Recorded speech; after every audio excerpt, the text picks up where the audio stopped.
Fala galera, Cadinho Treinamentos. Hoje aqui eu estou com o meu médico, Dr. Marcos Abreu, médico esportista. Beleza, Marcão?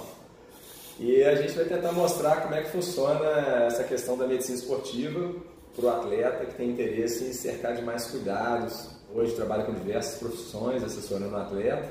No meu caso, eu estou como atleta também, né? Eu sou atleta competidor, além de treinador. E o Dr. Marcos é médico esportista da Clínica Pro Esporte, onde que a gente realiza os testes de potência aqui na Wattbike. Então, Marcão, fala com a gente aí, o que o atleta precisa, primeiramente, ter mais cuidados, assim, que envolvam, né, a parte de treinamento, a medicina esportiva, o que ela pode ajudar, o que o médico esportista ela pode vai entrar na minha vida agora, a partir de agora. Isso aí, cara. Na verdade, a atuação da medicina do exercício ou medicina do esporte é uma atuação extremamente ampla junto a qualquer pessoa que pratica atividade física. Então, em primeiro lugar, a gente quer imprimir segurança na prática do esporte. Então, é importante que a gente faça uma avaliação, um check-up geral da sua saúde, para perceber se você tem alguma situação que contraindique a prática do esporte ou que faça com que exista algum tipo de restrição. Esse é o primeiro ponto.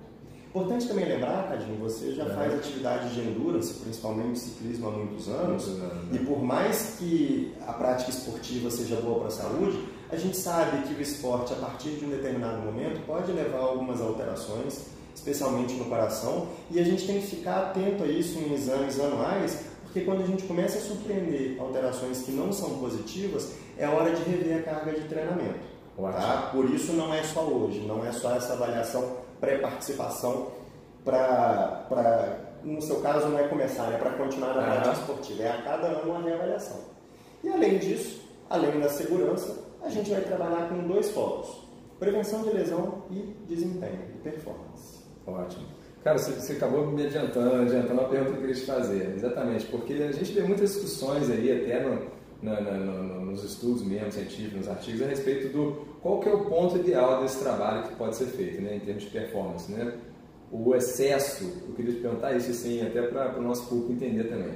O excesso de exercício, o que é o excesso, aonde que está demais a sobrecarga, sabe? Onde é que a gente encontra esse ponto para a gente ter o equilíbrio, né? De falar assim, isso aqui produz saúde, né? Aquela velha regrinha lá que o próprio colégio americano passou muitos anos atrás, né? 150 minutos, né, de atividades por semana, você está num ponto ideal de saúde e até que ponto que a gente hoje extrapola muito isso, né? Qual que seria o ponto ideal de falar assim, 22 horas por semana, né? Até que ponto isso sobrecarrega muito o coração e aonde que o atleta tem que inspirar mais cuidados, né?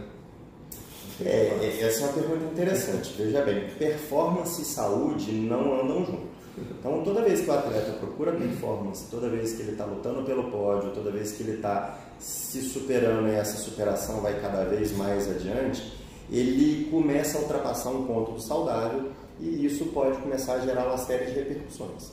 Na medicina do esporte, a gente tenta achar esse ponto de equilíbrio. Por que tenta? Porque esse ponto é individual. Cada indivíduo tem o seu limite, isso vai depender de uma carga genética, isso vai depender de uma adaptação neuromuscular que vem desde os treinamentos da infância, enfim, de uma série de questões.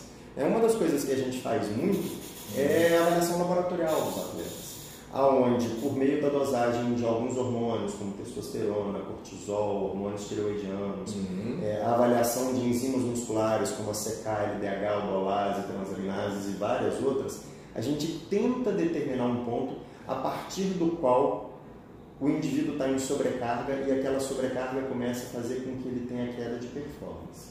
Isso é uma coisa muito interessante, né? Como treinador, com certeza você já notou. Às vezes o seu aluno está queixando de queda da performance, ele quer treinar mais para melhorar, mas na verdade o que ele precisa é repousar mais. Exatamente. Então, em termos de performance, funciona bem assim. Em termos de saúde também.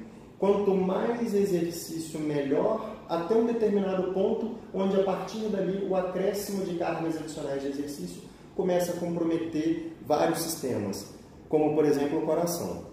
Então, por isso é importante esse acompanhamento anual, Por isso é importante individualizar para cada pessoa, para que a gente possa entender o que é uma carga legal de treinamento, o que está sendo saudável e a partir de que ponto a gente tem que falar, pô, peraí, você está passando um pouquinho. Então isso aí é muito importante o trabalho de vocês, né, junto ao atleta, principalmente o que você falou, aquele atleta que busca super performance, que quer estar sempre entre os primeiros e realmente é aquilo que o pessoal brincava, né, do galáctico, né, o cara está sempre com o olho fundo, sem brilho nos olhos, o pessoal lançou o galáctico, o Peba aí nessa história por causa disso, né, que viu que o cara quando treina em excesso realmente. E hoje, Marco, você está falando isso aí, a gente busca muito esse equilíbrio dentro do treinamento, entendeu? Nem sempre aquele mega volume, né? Os treinos mais curtos, hoje eu considero mais saudável, por causa disso eu trabalho muito nessa linha, entendeu? Não gosto de trabalhar com excesso de carga de volume, só para poder dar uma ilustrada com relação ao trabalho que a gente realiza, já focando nisso. A gente precisa muito do ganho de saúde.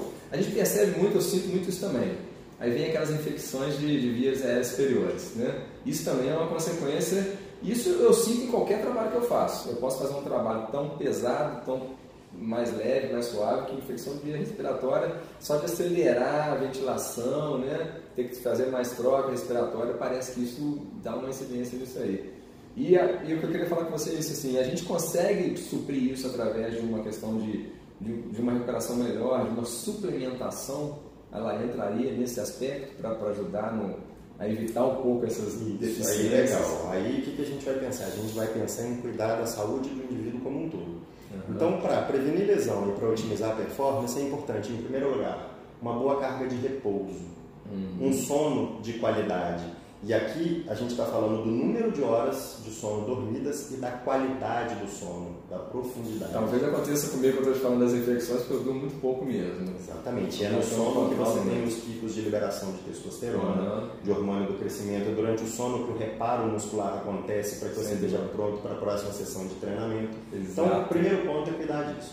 Segundo ponto, a alimentação.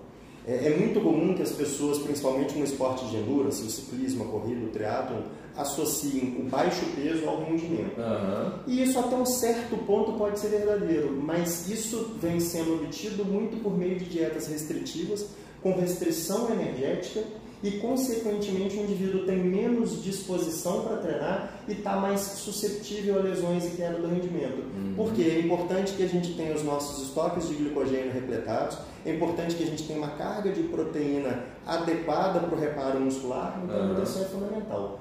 Para quem treina em altíssima intensidade, é comum que a gente não consiga só com a alimentação suprir tudo que é necessário. Aí entra sim a suplementação, ela acaba sendo importante e a grande maioria dos atletas tem sim indicação de usar algum suplemento.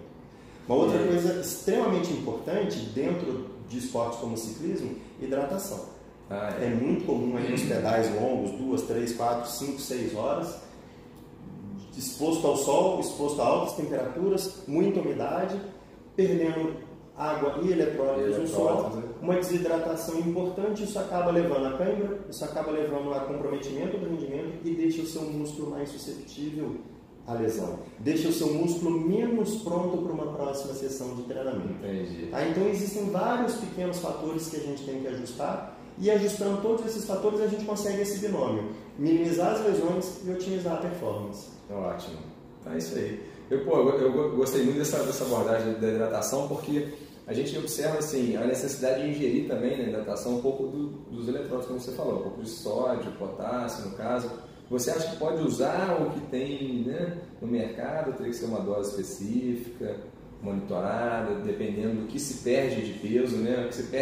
Quanto se perdeu de peso? Você acha legal controlar esse peso antes e depois? Eu vou treinar, né? Eu saí, voltei e falei, pô, doutor Marcos, eu pesei 2,3 kg a menos. Como é que eu reponho isso? Eu já uso esse cálculo de 2,3 kg para repor o tanto de libra, tanto de sódio e tal.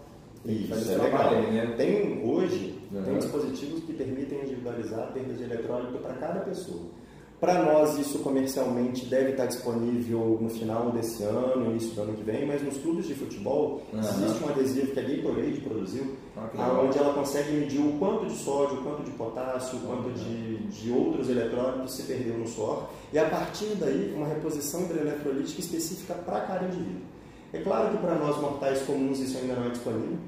O legal é que a gente saiba, em média, o quanto de suor a gente produz por hora, para ter uma ideia da nossa desidratação. Sim. E, idealmente, a gente não deve, durante um treino ou uma competição, ter desidratações superiores a 2%. Então, é uma conta simples de se fazer, é o peso antes e o peso depois do treino, dividido pelo número de horas, e eu sei quanto que eu estou perdendo de líquido por hora. Tá? Para todo treino, a partir de 1 hora, é importante ficar atento à reposição de eletrólitos.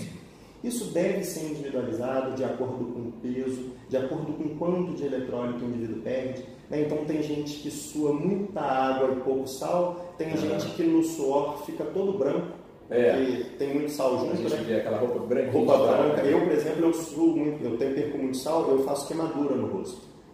O sol batendo no sal na minha pele. Eu tenho que proteger sempre o rosto quando eu saio para correr ou pedalar, senão eu acabo ficando com uma queimadura.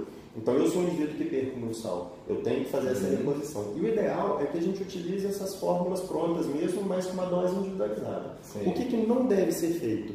Saquinho de sal de cozinha.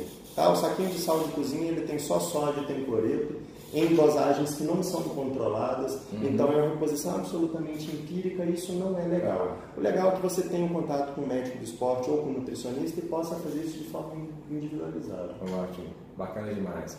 Gente, é bom conversar demais com o Tomás, porque além de ser um médico fera, também é um esportista também. Agora ele falou aí, correndo, começando no triatlo agora. Maratonista, e agora me aventurando no triatlo. É isso aí. É isso aí. Bacana demais. Aqui, brigadão. Imagina, obrigado a você. Eu queria agradecer esse momento aqui e trazer esse conhecimento para os nossos seguidores aí, nossos atletas também. Muito importante, achei muito bacana o que você falou. E vamos em frente aí, né? Bora treinar, né? É isso aí. Cuidar da saúde de todas as maneiras. Dormir mais um pouquinho, isso aí, dormir melhor, se alimentar bem e treinar forte. É isso aí, cara. Obrigadão por tudo. Beleza. Valeu. Obrigado a você. Até mais.